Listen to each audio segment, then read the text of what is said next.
Rut pasal 4. Rut menjadi istri Boas. Boas telah pergi ke pintu gerbang dan duduk di sana. Kebetulan lewatlah penebus yang disebutkan Boas itu. Lalu berkatalah Boas, "Hai saudara, datanglah dahulu kemari, duduklah di sini." Maka datanglah ia, lalu duduk.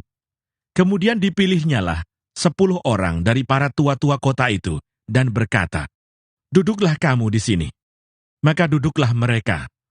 Lalu berkatalah ia kepada penebus itu, "Tanah milik kepunyaan saudara kita, Elimeleh, hendak dijual oleh Naomi, yang telah pulang dari daerah Moab. Jadi pikirku, baik juga hal itu kusampaikan kepadamu sebagai berikut. Belilah tanah itu di depan orang-orang yang duduk di sini, dan di depan para tua-tua bangsa kita.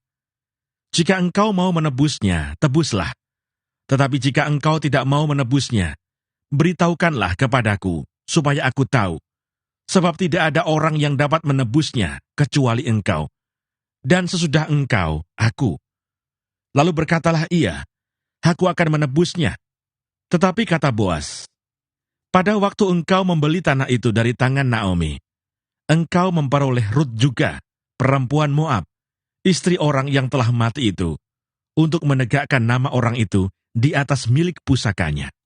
Lalu berkatalah penebus itu, "Jika demikian, aku ini tidak dapat menebusnya, sebab aku akan merusakkan milik pusakaku sendiri. Aku mengharap engkau menebus apa yang seharusnya aku tebus, sebab aku tidak dapat menebusnya." Beginilah kebiasaan dahulu di Israel dalam hal menebus dan menukar. Setiap kali orang hendak menguatkan sesuatu perkara, maka yang seseorang menanggalkan kasutnya sebelah dan memberikannya kepada yang lain. Demikianlah caranya orang mensahkan perkara di Israel. Lalu penebus itu berkata kepada Boas, "Engkau saja yang membelinya." Dan ditanggalkannyalah kasutnya.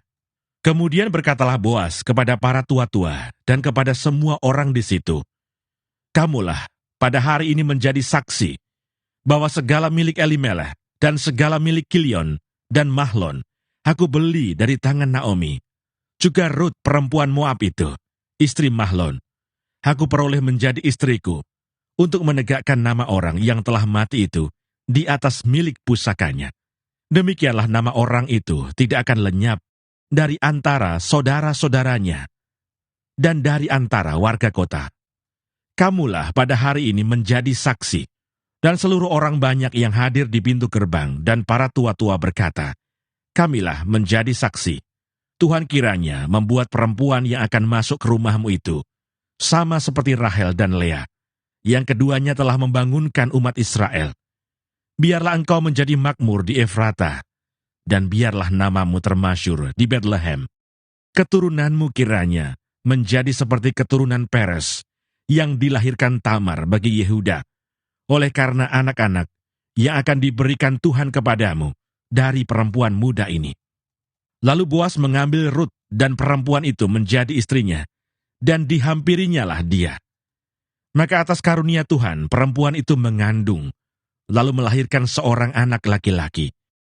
Sebab itu perempuan-perempuan berkata kepada Naomi, "Terpujilah Tuhan yang telah rela menolong engkau pada hari ini dengan seorang penebus. Termasyurlah kiranya nama anak itu di Israel, dan dialah yang akan menyegarkan jiwamu dan memelihara engkau pada waktu rambutmu telah putih. Sebab menantumu yang mengasihi engkau telah melahirkannya, perempuan yang lebih berharga bagimu dari 7 anak laki-laki." Dan Naomi mengambil anak itu, serta meletakkannya pada pangkuannya, dan dialah yang mengasuhnya. Dan tetangga-tetangga perempuan memberi nama kepada anak itu, katanya, "Pada Naomi telah lahir seorang anak laki-laki." Lalu mereka menyebutkan namanya Obed. Dialah ayah Isai, ayah Daud. Silsilah Daud. Inilah keturunan Peres. Peres memperanakkan Hesron. Hesron memperanakkan Ram. Ram memperanakkan Aminadab. Aminadab memperanakkan Nahason. Nahason memperanakkan Salmon. Salmon memperanakkan Boas. Boas memperanakkan Obed. Obed memperanakkan Isai. Dan Isai memperanakkan Daud.